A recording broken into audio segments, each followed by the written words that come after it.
नमस्कार, योग पर न्यूज नेशन के इस खास पेशकश में बहुत स्वागत है आपका। आपके साथ मैं हूं रंजना सिंह राठौर।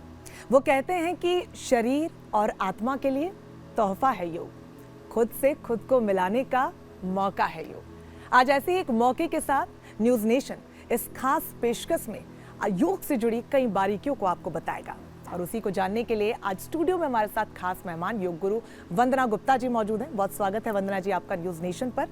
वंदना जी से आगे इस कक्षा में सीखेंगे योग की बारीकियां और साथ ही जो आम समस्याएं आप हर दिनचर्या में फेस करते हैं, फिर चाहे वो आपके बैक पेन की समस्या है, गर्मी में लू लग जाने से आप परेशान होंगे, बीपी की समस्या, कई समस्या है, उसको लेकर भी कौन सा योगासन होगा आपके लिए सबसे बेस्ट, ये हम आपको बताएंगे। तो वंदना जी, थोड़ा सा बॉडी को हम वार्म अप कर लेते हैं क्योंकि वो सबसे ज्यादा जरूरी है। बिल्कुल सही कहा आपने। हम चाहे योगासन प्रैक्टिस करें या फिर प्रैक्टिस करें किसी भी तरह की फिजिकल एक्टिविटी, ये बहुत जरूरी है कि हम वार्म अप करें। तो हम चालन क्रिया से शुरू करते हैं, जो कि योगा में सूक्ष्म व्यायाम के अंतर्गत या सूक्ष्म आसन के अंतर्गत आता है। तो सबसे पहले हमें ग्रीवा संचालन करना है। उसके लिए हम सीधा बैठ जाएंगे, इनहेल करेंगे और एक्सहेल करते हुए चिन को ले जाएंगे चेस्ट की तरफ, और जब इनहेल करेंगे तो चिन को ऊपर सीलिंग की तरफ, फिर धीरे से सेंटर में आ जाएंगे। इसी तरह से inhale nice and deep here, और जब हम एक्सहेल करेंगे तो राइट की तरफ देखेंगे और धीरे से इनहेल करते हुए सेंटर में आएंगे और एक्सहेल करते हुए लेफ्ट की तरफ अपनी गर्दन को मोड़ेंगे। इनहेल करते हुए सीधा देखेंगे, एक्सहेल करते हुए जो आपका राइट ईयर है उसे राइट शोल्डर की तरफ झुका देंगे। इनहेल करेंगे सीधा और एक्सहेल करते हुए दूसरी तरफ, इनहेल सीधा, और एक बार पूरा रोटेशन कर लेंगे। तो एक्सहेल करते हुए चिन को चेस्ट पे लगाएंगे और इनहेल करते हुए राइट शोल्डर और पीछे की तरफ, और एक्सहेल करते हुए लेफ्ट शोल्डर से सामने की तरफ। अब इसको एंटी क्लॉकवाइज भी प्रैक्टिस करेंगे। इनहेल करते हुए लेफ्ट एंड पीछे की तरफ, और एक्सहेल करते हुए राइट और सामने की तरफ। इनहेल करके धीरे से अपनी चिन को ऊपर उठा लेंगे। इसी तरह से हम शोल्डर्स के लिए, रिस्ट के लिए, अपनी कमर के लिए और नीज के लिए भी प्रैक्टिस करते हैं। तो मैं जल्दी से बता देती हूँ कि शोल्डर्स के लिए क्या प्रैक्टिस करना है। हम बैठे बैठे भी वो प्रैक्टिस कर सकते हैं। तो इनहेल करते हुए अपने शोल्डर्स को आप ऊपर की तरफ उठा लीजिए, पीछे की तरफ ले जाइए, एक्सहेल करते हुए नीचे की तरफ और सामने की तरफ। इस तरह से हमें 5-5 बार प्रैक्टिस करना चाहिए और फिर इसे रिवर्स करेंगे। सो पीछे की तरफ, ऊपर, सामने की तरफ और नीचे। एक और बार प्रैक्टिस कर लेते हैं अभी हम यहाँ पर। Very nice. इसके बाद हम प्रैक्टिस करेंगे अपनी एल्बोज को साथ में जोड़ने वाली। ये भी स्कंद संचालन क्रिया है। हाथ ऊपर उठाइए, दोनों हाथों की उंगलियों से अपने कंधों को पकड़ लीजिए और एल्बोज को अगर साथ में लेकर आ सकते हैं तो बहुत अच्छी बात है। इनहेल करते हुए ऊपर की तरफ, और जितना पीछे एल्बोज को ले जा सकते हैं उतना लेकर जाएंगे, और फिर नीचे की तरफ इनहेल एंड एक्सहेल। इसी तरह से हम इसको रिवर्स करेंगे। अब नीचे की तरफ से और पीछे, फिर ऊपर और सामने की तरफ। एक और बार प्रैक्टिस कर लेंगे और धीरे से साइड में आके अपने हाथों को रिलैक्स करेंगे। अब आप रिलैक्स कर सकते हैं और धीरे से अपने एक पैर को मोड़िए और अपने राइट जो आपकी हील है उसको अपने पेरिनियम के पास लाइए। उसी तरह दूसरे को भी साथ ले आइए और दोनों पैरों के जो तलवे हैं उनको परस्पर जोड़ दीजिए। इस तरह से इंटरलॉक करके अपने हाथों से पकड़ लेंगे अपने पैरों को। अगर आप थोड़ा दूर भी रखे हुए हैं, किसी भी वजह से मोबिलिटी नहीं है या फ्लेक्सिबिलिटी कम है, तो भी ठीक है, बट ये आसन प्रैक्टिस जरूर करना है। अगर इतना भी दूर रखेंगे तो भी चलेगा। धीरे धीरे यू विल रीच हियर। इसको हम कहते हैं भद्रासन, जिसको हम मेन आसन में भी प्रैक्टिस करते हैं। लेकिन अगर आप शुरुआत में करेंगे तो आपकी जो बॉडी है वो ज़्यादा अच्छे से वार्म अप हो जाएगी दूसरे आसन करने के लिए। और इंटरनल एक्सटर्नल दोनों थाई मसल, आपको अडक्टर अबडक्टर दोनों ही वार्म अप हुए पता लगेंगे। अगर थोड़ा सा हम ऐसे फ्लटर करेंगे तो भी अच्छा है। इसको तितली आसन भी बोलते हैं कई सारे योगासनों के दौरान। तो आपको काफ़ी अच्छा महसूस होगा अगर आप ये प्रैक्टिस करेंगे। यहाँ हम रिलैक्स कर सकते हैं। तो ये तो वार्म अप बॉडी अच्छे से हो गई है। अब हम अपने योगासन अगर शुरू करें, खासतौर पर बिगनर्स जिनको ABCD भी नहीं पता है और उन्हें डर हो कि कहीं बॉडी में कुछ लचक ना जाए, कोई परेशानी ना आ जाए, तो बिगनर्स के लिए कोई क्विक योगासन अगर आप बता पाएं जो उनके लिए बहुत बेनिफिशियल हो ओवरऑल बॉडी के लिए। सूर्य नमस्कार एक बहुत ही अच्छी प्रैक्टिस है जो कि 12 आसनों का एक समागम है। तो करके देखें, एक बार सूर्य नमस्कार करके देखते हैं। खड़े हो जाएंगे मैट पर आपके, आगे की तरफ आ जाइए आपके मैट पर। बहुत ज़रूरी है अपनी ब्रेथ का ध्यान रखना। तो योगा में हम लोग ब्रेथ वर्क पर बहुत ज़्यादा ध्यान देते हैं। तो यहाँ पर आप अच्छे से इनहेल करेंगे, एक्सहेल करते हुए दोनों हाथों को साथ में ले आइए नमस्कार आसन में। जब आप इनहेल करेंगे दोनों हाथों को ऊपर की तरफ लेके जाएंगे और पीछे की तरफ झुकेंगे, और एक्सहेल करते हुए सामने की तरफ झुकना है। अगर किसी भी वजह से आप पूरा नीचे तक नहीं जा सकते हैं, आप अपने नीज को बेंड कर सकते हैं सूर्य नमस्कार में, इट्स फाइन। इनहेल करते हुए राइट लेग को पीछे लेके जाएंगे ना, डीप लॉन्ग लंज। इस पर्टिकुलर आसन का नाम है अश्व संचालन। फिर सेम इनहेलेशन अगर आप रख सकते हैं तो लेफ्ट लेग पीछे लेकर जाएंगे, अदरवाइज यहाँ एक्सहेल कर दीजिए और फिर इनहेल करके अपने लेफ्ट लेग को भी पीछे ले जाएंगे और कुंभक आसन यानी प्लैंक पोस्चर में आ जाएंगे। दोनों हाथों के बीच में देखना है यहाँ पर आपको, और एक्सहेल करते हुए नीज, चेस्ट और चिन को मैट पर रख देंगे, षष्टांगा। इट्स ओके अगर नहीं हो रहा है तो हम उसका मॉडिफिकेशन भी देख सकते हैं। फिर दोनों पैरों के पंजों को साथ में रखेंगे, धीरे से इनहेल करते हुए बॉडी को सामने की तरफ लेकर जाएंगे और भुजंग आसन में आ जाएंगे, कोबरा पोस्चर। एक्सहेल करते हुए टक करेंगे दोनों पैरों की उंगलियों को, नीज को ऊपर उठाएंगे, हिप्स को ऊपर की तरफ ले जाएंगे, अधोमुख स्वानासन। इनहेल करते हुए राइट पैर को दोनों हाथों के बीच में ले आएंगे। अगर नहीं भी पहुंचते हैं किसी रीजन से, हो सकता है आप यहाँ एंड अप करें, तो मेक श्योर जो पीछे वाला घुटना है उसे पहले मैट पर रखेंगे और अपने हाथ की मदद से उस पैर को दोनों हाथों के बीच में ले आएंगे।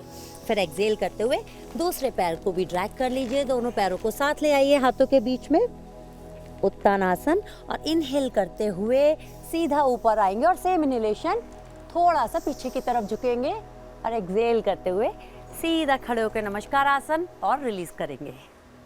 तो कैसा लगा आपको सूर्य नमस्कार करके? ये बहुत ही अच्छा आसन था, मुझे पूरी तरीके से वार्म्ड अप फील हो रहा है। मुझे लग रहा है ब्लड सर्कुलेशन भी है वो ज्यादा बहुत बेहतर हो गया है। बहुत अच्छा है। सूर्य नमस्कार के अनगिनत बेनिफिट्स हैं। अगर मैं बताने लगी तो मुझे लगता है मुझे सारा दिन चाहिए उसके लिए, तो हम बेनिफिट्स के बारे में बात नहीं करेंगे। बस इतना समझ लीजिए कि आपको ये प्रैक्टिस करनी है। लेकिन अगर आपको BP, high blood pressure, hypertension का इश्यू है तो सामने झुकते समय आपको हमेशा मॉडिफाई करना है, चाहे वो सूर्य नमस्कार में हो या किसी और आसन में भी। आप सामने की तरफ, और अगर वर्टिगो है देन ऑल्सो आप सामने की तरफ एकदम से नहीं झुक सकते हैं।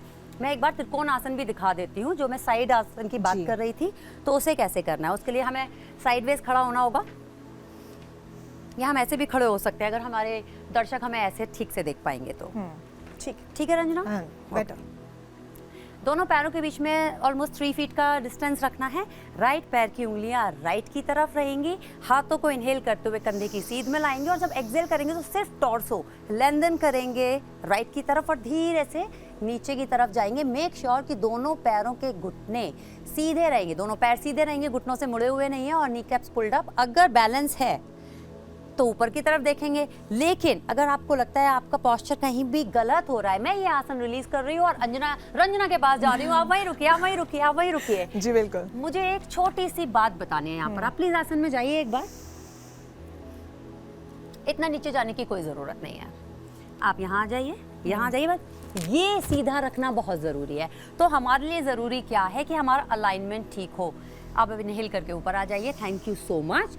तो एक्चुअली मैं जो सबसे पहले बात की थी कि हमें अपने आप को किसी से भी, मैं नीचे जा सकती हूँ, आपकी बॉडी की लिमिट नहीं है, आप नहीं जा सकते, आपको भी उतने ही बेनिफिट्स मिल रहे हैं इस आसन के जितने मुझे मिले। लेकिन चेस्ट को ओपन करना और साइड बॉडी को लेंथन करना ज्यादा जरूरी है इस आसन में, बजाय नीचे की तरफ जाने के। इससे हमारी जो रेस्पिरेटरी सिस्टम है वो भी एनहेंस होता है, हमारा पोस्चर करेक्शन होता है। जिन लोगों का वर्टिब्रे में डिस्टेंस कम हो जाने की वजह से हाइट कम लगने लगती है, उनकी हाइट भी थोड़ी ज्यादा लगने लगती है। इन दो आसन के बाद एक आसन है जो कि ट्विस्टिंग पोस्चर है। तो हमने सामने झुक लिया, पीछे कर लिया, साइड बॉडी कर ली। Twisting is also very important. उसका एक ये भी रीजन है कि जब हम ट्विस्टिंग पोस्चर करते हैं तो जो वर्टिब्रे हैं वो अपनी नेचुरल पोजीशन पे आ जाती हैं इतनी सारी प्रैक्टिस करने के बाद। तो हम प्रैक्टिस करेंगे वक्रासन की। वक्रासन के लिए आप अपने दोनों पैरों को सीधे रख लीजिए, राइट नी को मोड़ेंगे इस तरह से, राइट हाथ को अपनी कमर के पीछे रख लीजिए सपोर्ट के लिए। इनहेल करते हुए लेफ्ट आर्म को ऊपर लेकर जाइए और घुटने के बाहर से लाते हुए अपने राइट पैर के बाहर रख। कोई बात नहीं, इवन इसका मॉडिफिकेशन मैं आपको बताती हूँ, बहुत ही अच्छा। आप ऐसे भी पकड़ सकते हैं, इसको इस तरह से बस खींचते रहना, आपको ट्विस्ट महसूस करना है आपके एब्डोमेन रीजन पर, that's more important than anything else. और फिर धीरे से पीछे की तरफ देखना है। अपने मस्तिष्क को कैसे हम फिट रखें? जो स्ट्रेस आजकल ले रहे हैं लोग, खासतौर पर कई तरीके की ऐसी बीमारी, डिप्रेशन हो, एंजाइटी हो, सब स्ट्रेस उसका जड़मूल का कारण होता है। उसको रिलीज करने के लिए आप कुछ टॉप 2 आसन अगर बता सकें। बिल्कुल, मैं टॉप 2 आसन बताती हूँ आपको। जितने भी फॉरवर्ड फोल्ड्स होते हैं, जहाँ पे हमें सरेंडर वाली फीलिंग आती है, जो हमने 12 पोस्चर अभी किए थे सूर्य नमस्कार में, उन सब का अलग अलग मीनिंग भी है, बट उन मीनिंग के बारे में मैं सबके बताऊंगी नहीं अभी। मैं सिर्फ उत्तान आसन के बारे में बताऊंगी, जो स्टैंडिंग फॉरवर्ड फोल्ड था। मैं क्विकली दिखा देती हूँ, आप बैठे रह सकते हैं देखने के लिए भी।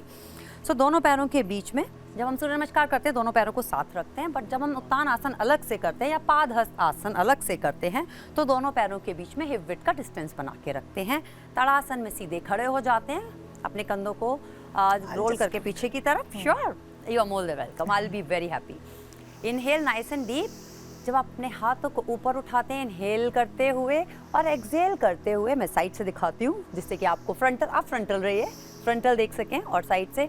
तो आपको अपने हिप हिंज से सामने की तरफ झुकना है, अपनी कमर को सीधे रखना है। मेक श्योर नीचे जाने के चक्कर में आप कुछ इस तरह से ना हो जाए। तो अपनी रीढ़ की हड्डी को, स्पाइनल कॉर्ड को एकदम सीधा रखकर आपको नीचे की तरफ जाना है, और इनहेल करते हुए घुटने मोड़कर धीरे धीरे रोल अप करना है। इस आसन में आप 5 डीप ब्रेथ के लिए रुक सकते हैं। Now comes the modification. हर कोई नीचे नहीं जा सकता, तो योगा प्रॉप्स होते हैं जैसे कि योगा ब्लॉक, आप उनका इस्तेमाल कर सकते हैं। अगर वो नहीं है आपके पास, तो कोई भी चीज़, एक चेयर यूज़ कर सकते हैं, एक स्टूल यूज़ कर सकते हैं। लेकिन हमारा जो इम्पॉर्टेंस है पर्टिकुलर आसन की या किसी भी आसन की, वो कभी भी पूरी लिमिट तक पहुंचना पहले दिन नहीं है। हमारे ध्यान रखने वाली बात यही है कि पोस्चर करेक्ट रहे, और कभी एक आसन करने के चक्कर में कभी हम कोई दूसरी प्रॉब्लम क्रिएट ना कर लें, क्योंकि अगर हम राउंड करेंगे अपनी बैक को इस तरह से, तो वो हंच बैक का प्रॉब्लम आ जाएगा। सो ऑफकोर्स हमें वो नहीं करना है। उत्तान आसन में हम रुक सकते हैं जितनी देर चाहें। इसका एक और वेरिएशन होता है, इसको रग डॉल बोलते हैं। उसमें हम जब नीचे जाते हैं तो इस तरह से अपनी कोहनियों को पकड़ लेते हैं और यहाँ रुके रहते हैं। ये बहुत अच्छा आसन है जिन लोगों को स्ट्रेस और एंजाइटी रहती है। आप इस तरह साइड टू साइड मूव भी कर सकते हैं, और जब भी आपको लगे दैट दिस इज इट, अब आप रिलैक्स करना चाहते हैं, तो सबसे पहले अपने हाथों को छोड़ेंगे, नीज को बहुत ज़्यादा बेंड करेंगे, चिन को चेस्ट पर लगाएंगे, और इनहेल करते हुए धीरे धीरे रोल अप करेंगे, एकदम से ऊपर नहीं आएंगे, और सबसे लास्ट में अपने चिन को रिलीज करेंगे। तो इससे आपका जो दिमाग है वो ठंडा हो जाता है, जो स्ट्रेस है वो नहीं रहता है। ऐसे ही एक सिंपल सा आसन है, इसका नाम है बालासन। वो हर बिगनर को भी प्रैक्टिस करना चाहिए। उसके लिए पहले अपने मैट पर बैठ जाएंगे, धीरे से अपने दोनों घुटनों को मोड़ के वज्रासन में आ जाएंगे। और वज्रासन के बारे में हमने बात तो की नहीं है, बट आई होप कि आपको पता है। तो वज्रासन में आ जाएंगे, इनहेल नाइस एंड डीप, और एक्सहेल जब करेंगे तो हाथों को स्लाइड करते हुए सामने की तरफ लेकर जाइए, और धीरे से अपने फॉरहेड को अपने मैट पर रख दीजिए। अगर आप कंफर्टेबल हैं, दोनों हाथों को पीछे ले जा सकते हैं, और इनहेल करके धीरे से ऊपर आ जाएंगे। इसमें सबसे इम्पॉर्टेंट ये है कि जो आपके हिप्स हैं वो आपकी हील से उठने नहीं चाहिए। अगर आपका फॉरहेड नीचे नहीं लग सकता है तो इस तरह 2 मुट्ठियाँ बना लीजिए, एक के ऊपर एक स्टैक कर दीजिए, और यहाँ आके रेस्ट कीजिए। ये हम उन लोगों को भी ज़रूर बताते हैं जिनको हाइपर टेंशन का इशू है। उनको हमेशा अपना सर अपने हार्ट की सीध में रखना चाहिए, उससे नीचे नहीं ले जाना चाहिए। तो जब आप ये प्रैक्टिस करेंगे तो मेक श्योर कि आप इन मुट्ठियों पर ही अपना सर को रेस्ट करेंगे। और अच्छे से आपने इस क्लास में मुझे तो सिखाई दिया है, होप सभी दर्शकों ने भी सीख लिया। उसके लिए भी आपका बहुत शुक्रिया हमारे साथ जुड़ने के लिए। तो आज योग की इस कक्षा में हमने आपको आम समस्याओं से जुड़े हुए और उससे निजात पाने के लिए कौन से आसन मुख्य होते हैं और आपके लिए फायदेमंद होते हैं, ये विस्तार से बताया। उम्मीद है कि आपने ध्यान से देखा होगा, आप अपनी दिनचर्या में उसे जरूर जोड़ेंगे, बहुत स्वस्थ रहेंगे और खुश रहेंगे। फिलहाल के लिए इसी के साथ मुझे इजाजत दीजिए। तमाम बड़ी खबरों के साथ न्यूज़ नेशन पर बने रहिए।